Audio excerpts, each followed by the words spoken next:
modul yang belajar di modul tentang budaya positif ini. Untuk modul kali yang saya belajar itu mulai dari modul 1.1 tentang filosofi diajar Nusantara, selanjutnya organisasi sekolah, selanjutnya adalah dari mimpi dalam bentuk kerja, yang terakhir itu menyebarkan bagaimana sinata saya menyebarkan budaya positif ke sekolah saya sendiri, terutama khususnya ke teman-teman saya, teman-teman saya di sekolah yang utara. Perkenalkan dengan profil saya dulu, walaupun sudah tahu, tapi saya perkenalkan. Kenapa? Karena ini baru juga saya belajar tentang bukan PowerPoint, tapi di Canva. Jadi desain pembelajaran yang dibuat juga lebih ke Canva sehingga bisa menarik belajar, tidak menarik anak untuk belajar. Jadi saya bilang kepada teman-teman ini untuk Canva yang saya buat. Ini adalah salah satu profil saya, yaitu tentang menyebarkan pemahaman budaya positif. Saya katakan dulu salam dan bahagia kepada guru-guru pribadi SDN Utara apa. Jadi saya katakan salam bahagia kenapa? Karena kalau tidak bahagia tidak mungkin kita berada di sini. Jadi kita otomatis sehat dan bahagia dulu sehingga kita bisa tempatkan diri kita di sini. Oke, saya lanjutkan. Nah, dari budaya positif, konsep utama dari modul yang saya belajar dari CGP itu adalah budaya positif, modul 1.4, di mana yang bagian di dalamnya itu ada perubahan paradigma belajar, disiplin positif, kebutuhan dasar manusia, memotivasi perilaku, posisi kontrol restitusi, keyakinan kelas, dan segitiga resolusi. Hal-hal ini merupakan hal-hal yang baru yang saya belajar dan saya belajar kepada teman-teman semuanya. Dan kita mulai dari paradigma baru. Paradigma baru itu dirancang prinsip pembelajarannya bersifat diferensiasi sehingga siswa belajar sesuai dengan kebutuhan perkembangan yakni untuk mewujudkan profil Pancasila. Paradigma baru sekarang kita sudah tahu karena kita masuk ke proses IKM, kurikulum merdeka. Di kurikulum merdeka yang sudah diteruskan untuk kelas 1 dan kelas 4. Jadi ini adalah profil kita yang kita harus wujud nyatakan, yaitu profil belajar Pancasila khususnya di SDN Utara ini.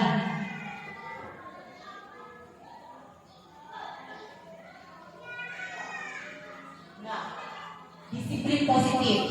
Disiplin positif sendiri itu adalah melakukan sesuatu untuk mendapatkan kepatuhan. Kita cenderung menghubungkan kata disiplin itu dengan kata peraturan. Disiplin positif itu sebagai upaya untuk menciptakan siswa memiliki disiplin dalam diri sehingga siswa berperilaku sesuai dengan nilai-nilai kebajikan universal yang berasal dari motivasi intrinsik dari dalam diri sadar tentang disiplin. Jadi semestinya disiplin positif itu bukan berasal dari motivasi ekstrinsik. Disiplin positif itu merupakan salah satu cara penerapan disiplin untuk menumbuh kesadaran serta memperdayakan anak untuk melakukan tanpa sokongan, tanpa hukuman atau ancaman dari peraturan itu. Selanjutnya tentang kebutuhan dasar manusia, kita kenal beberapa pakar yaitu Maslow dari Amerika yang mengatakan bahwa kebutuhan dasar manusia itu ada 5, di mana pertama adalah kebutuhan dasar untuk bertahan hidup, kebutuhan dasar untuk kasih sayang dan rasa diterima, kebutuhan dasar penguasaan, kebebasan dan kesenangan. Motivasi perilaku manusia. Motivasi adalah dorongan yang timbul dari diri seseorang secara sadar untuk melakukan tindakan dengan tujuan tertentu. Beberapa motivasi diantaranya ya. Pertama itu adalah melakukan sesuatu menghindari ketidaknyamanan dan hukuman. Ini untuk murid ya. Biasanya murid melakukan disiplin itu karena takut dihukum. Itu motivasi intrinsik. Kemudian yang kedua, mendapat imbalan tadi, penghargaan dari orang lain. Biasanya murid melakukan disiplin itu karena ingin mendapatkan imbalan. Selanjutnya, kalau yang kita tawarkan di sini adalah bagaimana murid menghadirkan motivasi intrinsik dalam dirinya dengan menghargai nilai-nilai kebajikan diri sendiri agar siswa dapat melakukan disiplin diri dengan nilai-nilai kebajikan yang ada dalam dirinya. Jadi nilai-nilai kebajikan itu nilai yang sudah ada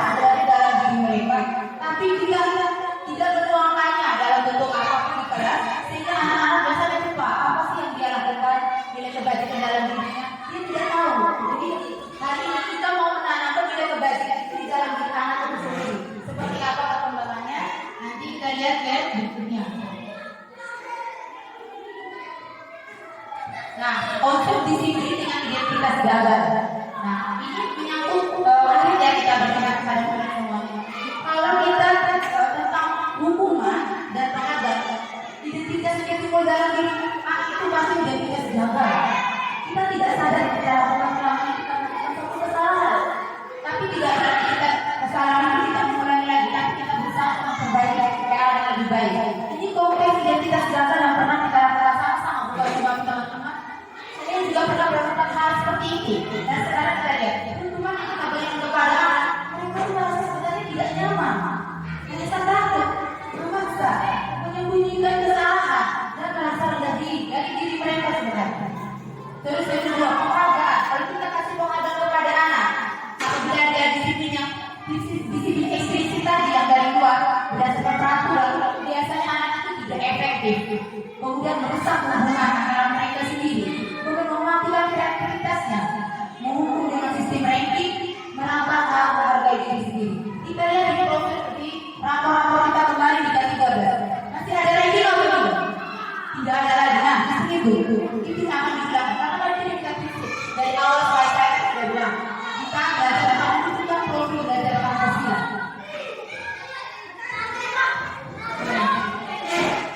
Nah, di sini adalah kita akan terapkan nanti di sekolah kita konsep disiplin dengan identitas anak-anak sukses dalam hal ini dengan cara restitusi. Di saat anak belajar restitusi seperti apa? Restitusi itu adalah budaya positif, di mana konsep disiplinnya dengan tindakan melalui identitas sukses. Identitas sukses seperti apa yang kita terapkan? Pertama, kalau dari dua sisi, konsekuensi dan restitusi. Tadi dari segi hukuman dan penghargaan. Selanjutnya konsekuensi. Peraturan itu juga perlu untuk ada konsekuensi. Seperti apa konsekuensi kita terapkan? Kita akan ubah dari media kita yang lama yang terbaru. Konsekuensi itu biasanya kita buat kepada apa itu penguatan dalam jangka panjang, mengikuti berkelanjutan, stimulus respon, murid menghormati peraturan, dibilang waktu untuk mengurangi kesalahannya. Apabila peraturan yang kita buat di sekolah, kita buat ya tidak kolaborasi dengan muridnya. Kalau untuk restitusi kita kolaborasi, melakukan kolaborasi dengan murid, dengan kepala sekolah, dengan teman sejawat, kita buat seperti ini. Murid bertanggung jawab atas kesalahannya, kemudian fokus memecahkan masalah yang panjang, jangka panjang. Murid bisa mengurangi dirinya dan orang lain. Teori kontrol dalam dirinya memegang kontrolnya. Murid bersemangat untuk memperbaiki sendiri kesalahannya. Kemudian disiplin positif. Pendekatan restitusi. Pendekatan restitusi adalah salah satu cara menanamkan disiplin positif pada murid. Restitusi itu adalah proses menciptakan kondisi murid untuk memperbaiki kesalahan mereka sehingga mereka kembali ke kelompok mereka atau ke kelas mereka dengan karakter yang kuat. Ciri-ciri dari restitusi itu menebus kesalahan namun belajar dari kesalahan, memperbaiki hubungan, merupakan tawaran bukan paksaan, menuntut untuk melihat ke dalam diri siswa, mencari kebutuhan dasar yang mendasari tindakan, fokus pada karakter bukan tindakan, menguatkan serta fokus pada solusi. Nah, ini salah satu contohnya. Contohnya itu contoh dan perbedaan yang kita biasa terapkan di sekolah kita ini dari kelas saya. Misalnya contohnya siswa lupa membawa buku prioritas PR. Biasanya hukum yang bilang belum bisa berdiri di depan kelas atau kamu berlutut. Kalau kita marah-marah siswa saya takut. Ini hukuman yang kita lakukan. Kemudian konsekuensi. Kalau ada peraturan yang kita buat, ini guru menyuruh siswa kembali ke PR pada jam istirahat. Guru tegas dan siswa mengikuti peraturan. Yang ditawarkan di restitusi, ini ditawarkan buat kita terapkan di sekolah. Guru menanyakan keyakinan kelas atau membantu siswa menyelesaikan masalah. Guru terbuka dan siswa menghormati diri dan orang lain dalam hal itu guru. Ini ditawarkan. Kemudian berkaitan dengan posisi kontrol restitusi.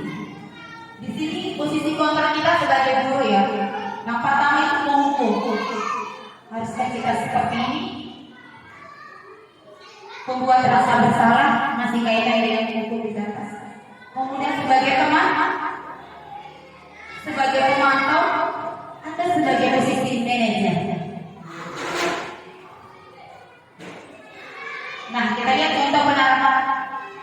posisi kontrol pertama menghukum. Tapi peraturan sekarang berdiri di depan kelas tidak berlutut. Membuat rasa bersalah kan? Berapa kali ibu kasih tahu kamu? Ibu kecewa sama kamu. Teman, aduh, kamu ini tidak kasihan kan sama ibu? Ayo buat ibu merasa bangga. Pemantau, kamu sudah melanggar apa peraturan yang konsekuensi? Posisi manajer, apa kamu tahu kesalahanmu? Kira-kira kamu akan memperbaikinya? Bagaimana kamu akan memperbaiki kesalahanmu? Nah, 5 posisi ini yang berada dalam diri kita. Jadi kita masing-masing merefresh diri kita. Kita berada di posisi mana kemarin-kemarin gitu. Termasuk saya sendiri. Keyakinan kelas. Nah, mengapa kita tidak buat peraturan kelas? Mengapa tidak dikatakan peraturan kelas? Kenapa harus keyakinan kelas? Saya buat pertanyaan kemarin buat teman-teman. Mengapa kita memiliki peraturan memakai helm pada saat mengendarai kendaraan? Ada 2 atau mas ya? Boleh dijawab teman-teman?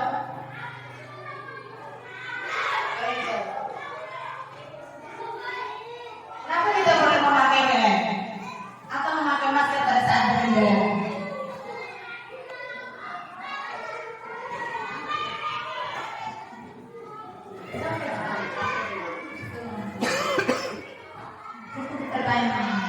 Kenapa sih kalau pakai helm?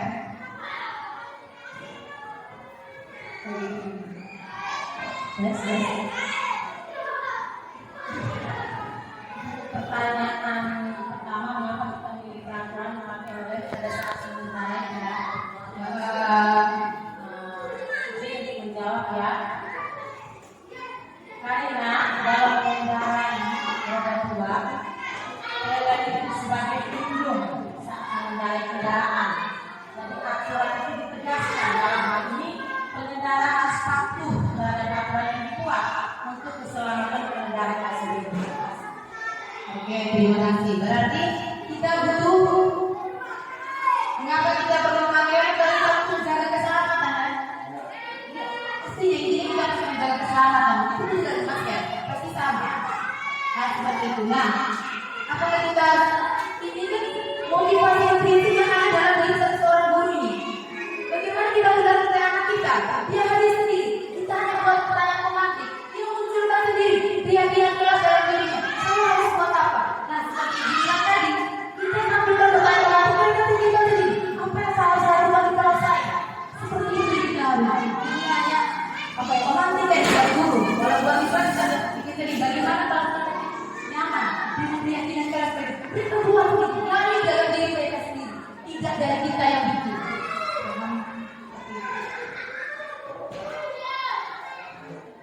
Nah, kegiatan membuat keyakinan kelas yang saya sudah pernah lakukan di sini. Pertama, saya mendiskusikan dengan mereka. Terus yang kedua, mereka juga merumuskan peraturan kelas mereka sendiri. Kemudian mereka menyebarkan sendiri. Dalam hal ini juga saya ambil kertas yang sudah dibagikan. Kemudian mereka menulis sendiri tadi seperti yang tadi. Menulis sendiri apa sih yang saya lakukan untuk kelas saya, buat diri saya yang berkaitan keyakinan kelas seperti ini. Jadi mereka menulis sendiri, mengerjakan sendiri, kita pantau, kita bantu, kemudian mereka mengerjakan sendiri. Menghadirkan motivasi intrinsik dalam dirinya. Nah, keyakinan kelas. Ini contoh salah satu keyakinan kelas yang pernah saya buat. Yang pertama, saya buat yang kecil-kecil saja sih, hal-hal yang biasa, yang mudah diingat oleh mereka sendiri. Disiplin waktu ini contoh, disiplin waktu, belajar dengan motivasi, semangat percaya diri, saling menghargai kebersamaan, gemar membaca dan menulis sebagai budaya literasi, melakukan penanaman 5S, dengan sapa, sopan santun, selalu menghormati bersama. Bisa juga dengan hal yang lain. Dari diri mereka, misalnya mendengarkan guru sedang mengajar, itu dari mereka sendiri. Misalnya kita dari mereka sendiri, bukan dari kita. Kita hanya menuntun. Bagaimana pembentukan keyakinan kelas? Lebih abstrak dan peraturan. Kemudian berupa pernyataan universal yang umum yang sering mereka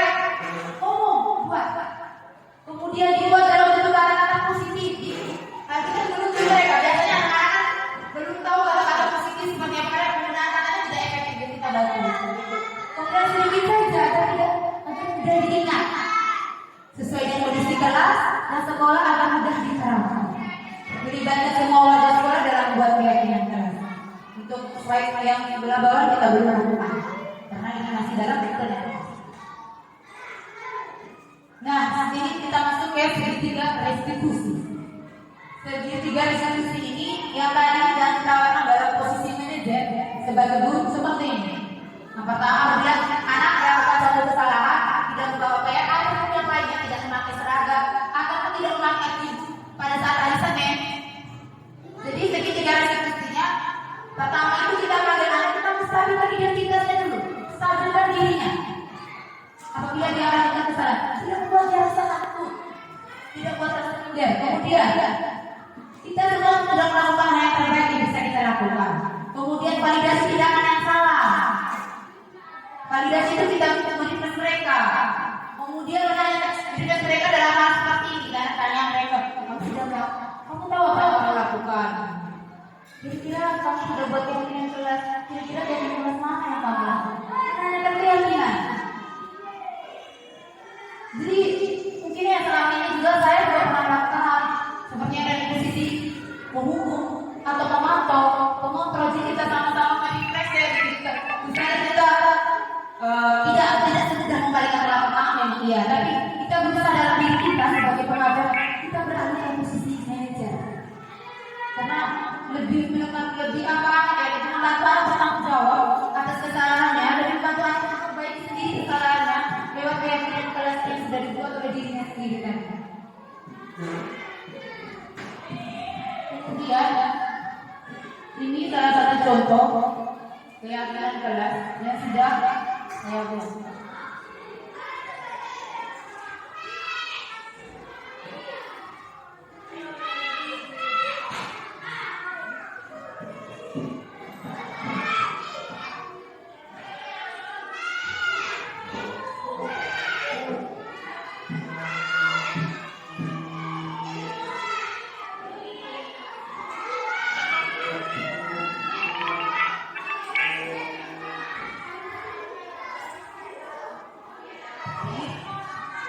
Kalau tidak membawa pulpen, salah satu tindakan yang saya lakukan.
Salah satu video yang saya ambil di kelas saya tulisnya lupa membawa buku PR ini, jadi tidak langsung dilakukan dengan hukuman. Jadi ditanya dulu keyakinan, terus ditanya kira-kira ini mas apa yang bantu dia untuk mengingatin PR gitu. Lalu bawa buku PR saya bantu mengingatin apa? Itu semua apa ada di bukunya bisa dibantu mengingatin. Terus yang kedua,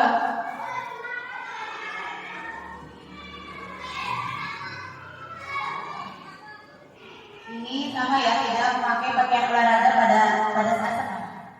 Jadi dia memakai pakaian pramuka.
tadi dua kasus yang dari kelas saya yang sudah saya terapkan segitiga restitusi tadi, validasi tindakan, mengambil tindakan yang salah, pemenuhan yang yakin.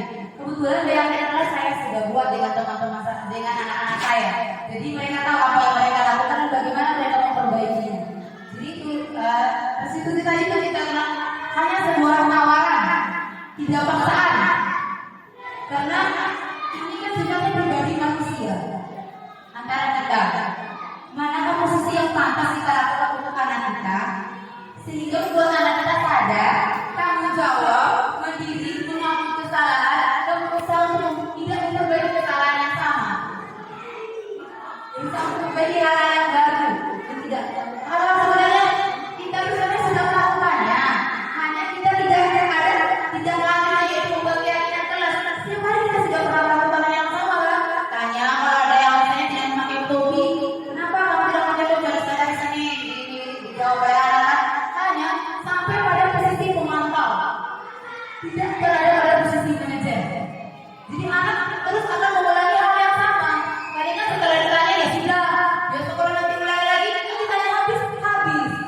Jadi tidak ada bangkit semangat dalam dirinya untuk yakin bahwa saya pernah janji, saya pernah menulis keyakinan kelas bahwa saya akan berpakaian rapi, akan memakai atribut yang lengkap pada saat hari Senin. Saya tidak akan lupa PR. Saya akan pakai pakaian olahraga setiap hari Jumat. Saya tidak lupa, saya sudah lupa. Motivasi. Kalau lupa satu kali ya, mungkin ya. Kalau buat dari lain kan pasti dia sudah ingat keyakinan kelasnya. Jadi kita beri kontrol kita sebagaimana kita kontrol anak kita apabila dilakukan suatu kesalahan seperti tadi.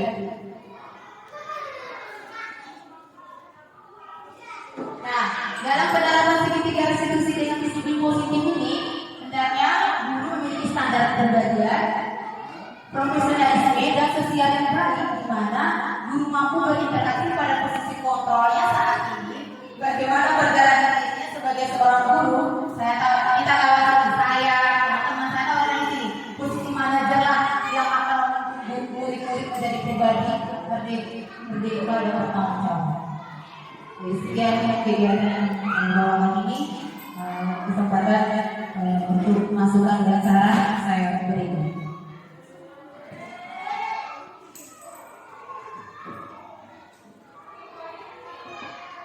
Jadi teman-teman boleh kasih usul, saran atau apapun mengenai budaya positif ini. Ini kan baru kita ini masih statusnya di kelas saya, kan teman-teman belum. Jadi kita buat ini dari kita untuk sekolah. Kan tidak mungkin dari kelas saya tadi untuk sekolah. Kan kita ada 16 gitu kan. Jadi kita buat keyakinan kelas di kelas kita bersama anak sehingga menjadi budaya positif untuk kita. Untuk sekolah kita yang kita nanti misalnya pada saat bagi rapor kita sudah buat budaya positif sekolah kita yang mana kita sampaikan ke orang tua. Jadi kolaborasi. Jadi saya berikan kesempatan.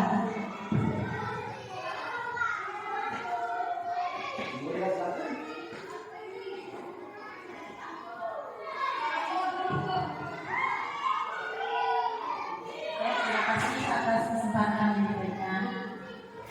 Kalau tidak salah tadi saya melihat paparan dari Ibu, di salah satu poin tadi untuk membuat keyakinan kelas yang wajibnya setiap hari kesempatan kelas, tapi dengan adanya ini yaitu keyakinan kelas ya. Jadi di poin berapa kalau tidak salah saya melihat tadi, yaitu melibatkan warga sekolah ya dalam membuat keyakinan kelas. Jadi dalam hal ini saya hanya memberikan sebuah saran atau usul ya. Kalau kita membuat keyakinan kelas yang saya berkata tadi yaitu melibatkan warga sekolah, berarti warga sekolah dalam hal ini berarti semua guru, semua murid, semua pegawai, pendidik maupun pendidik yang ada dalam instansi tersebut. Ya. Jadi kalau saya sarankan, kalau memang kita sedang berharap karena salah satu guru kita sudah menjadi calon berat, jadi kalau kita mau membuat keyakinan kelas, jadi kita libatkan semua warga sekolah. Jadi bukan hanya ke individu kelas ya. Jadi kita setiap kelas boleh bersama anak-anak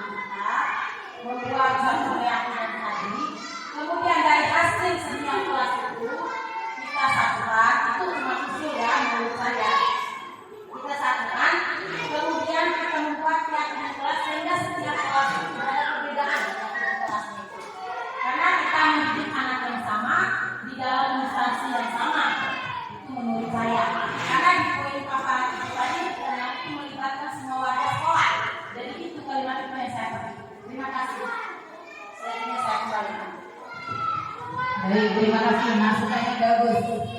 Sebenarnya harapan dari CGP ini sebenarnya begitu, bukan untuk dirinya sendiri, tapi untuk teman-temannya, komunitas sekolahnya. Hanya saya masih diberi kesempatan untuk menularkan apa yang saya belajar ke teman-teman. Jadi sekarang kita belajar bergerak, tergerak untuk SDM Utara. Jadi kita apalagi jujur ya, saya tadi juga terasa kayak sekolah ini kan baru sama saya. Jadi saya baru belajar juga ini. Saya tidak mungkin menularkan dalam kegiatan itu belum. Saya pengen belajar dengan teman-teman saya dulu seperti ini. Kita sama-sama buat keyakinan kita sendiri. Sudah disebutkan semua benar seperti itu. Hanya kalau keyakinan yang susah kan dari gurunya kita sendiri dulu yang ikut CGP di mana nih?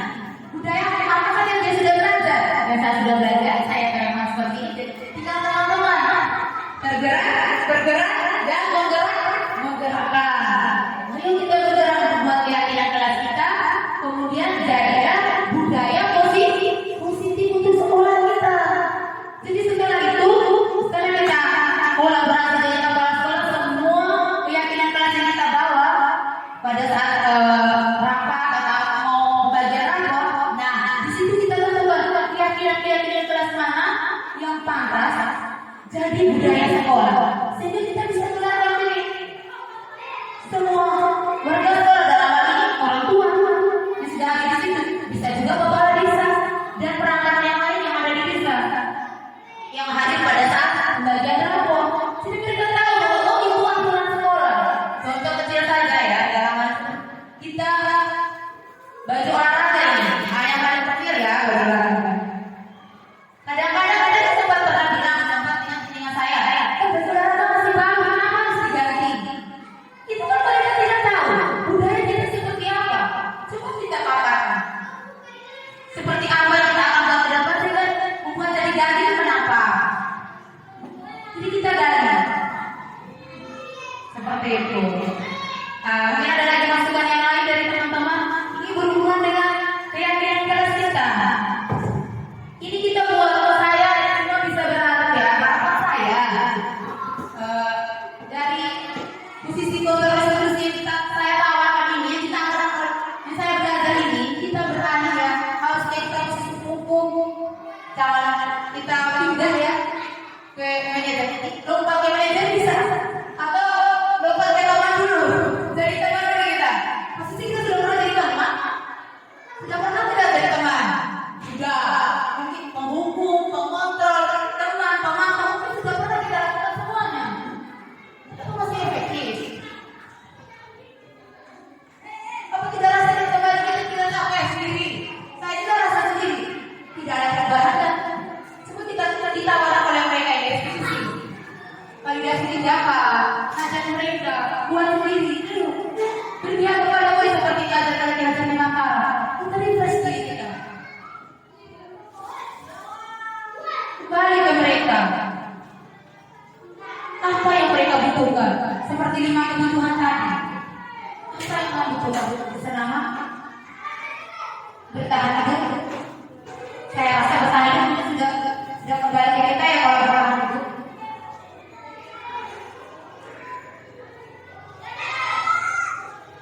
Sini, udah kembali mengayomi anak kita. Lewat kebutuhan apa yang berdasarkan usia tadi? Apa yang mereka butuhkan dari kita? Kasih sayang, mungkin bisa di kelas, mungkin bisa di kelas anak yang tidak konsen dengan kita, suka bermain. Mungkin dari rumahnya kita sama kan validasi tindakan. Kenapa? Tidak apa-apa. Kamu bisa sudah ini, itu bisa bantu. Terus puasa, biasanya anak kita juga begitu. Mau pengen puasa, itu sudah hal yang pernah kita lihat, sudah kita rasakan juga. Kita ambil tindakan yang bagaimana? Kebebasan.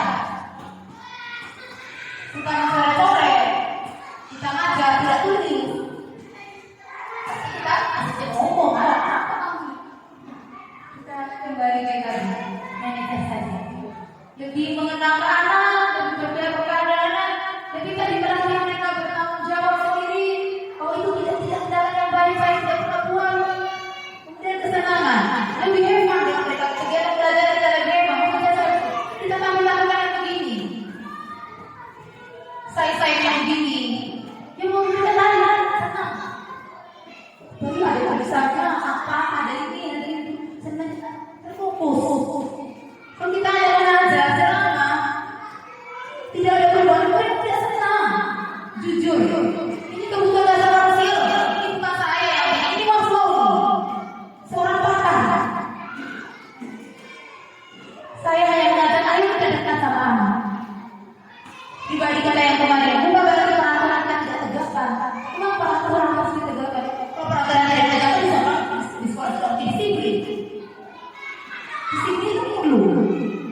positif tadi. Tapi kita ambil langkah yang mana? Ayo semua teman-teman pengajar di SD Utara, ayo kita mulai bergerak untuk SD Utara, anak-anak SD Utara ke depannya menjadi lebih baik.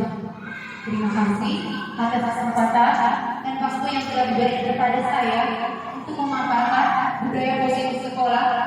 Oke teman-teman, semoga teman-teman bisa merefresh diri dan membuat dan pulang ke kelasnya masing-masing bersama anak-anaknya, membuat keyakinan kelas bersama anaknya dari hal-hal yang kecil dulu yang mereka bisa lakukan. Maka di kelas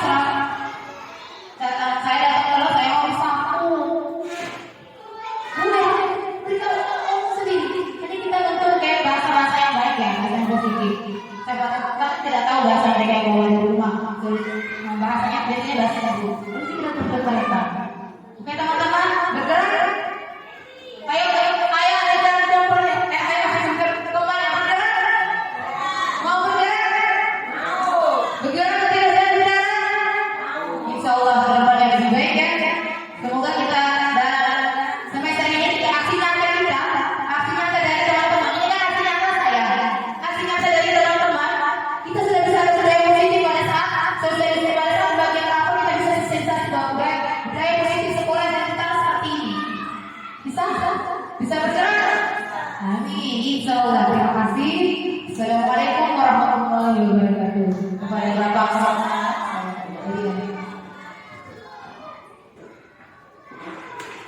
Baik, terima kasih atas destinasinya. Alhamdulillah, hari ini kita ada masukan yang baru yang mudah-mudahan apa yang diterapkan apa yang dimaparkan kepada kita tadi itu sebagai acuan buat kita semua. Mari kita betul sama-sama apa yang diharapkan kepada kita tadi menjadi kenyataan. Harapan saya seperti itulah yang kita harapkan setiap kelas hubungan antara anak dengan kita sebagai orang tua, sebagai teman dan sebagai pendidik. Dan mereka tidak suka dengan kita, tapi kita batasi hal-hal yang bagaimana ya mereka bersama dengan kita. Baik, terima kasih lagi sekali lagi kepada Ibu selama ini. Ibu memaparkan apa yang selama ini, alhamdulillah hasilnya saya sudah bisa menilai seperti itu prestasi Ibu dari Ibu Penggarap dan insya Allah kita harapkan sekolah kita dulu ini sebagai apa yang kita lakukan. Kepada ibu semua masih muda ini tolong dalam kesempatan tolong daftar sebagai guru kita. Kami adalah calon penggarap kepala sekolah dan pengawas seperti pengawas teman-teman mungkin ada salah seperti itu ada sekolah jadi kita sudah dikenal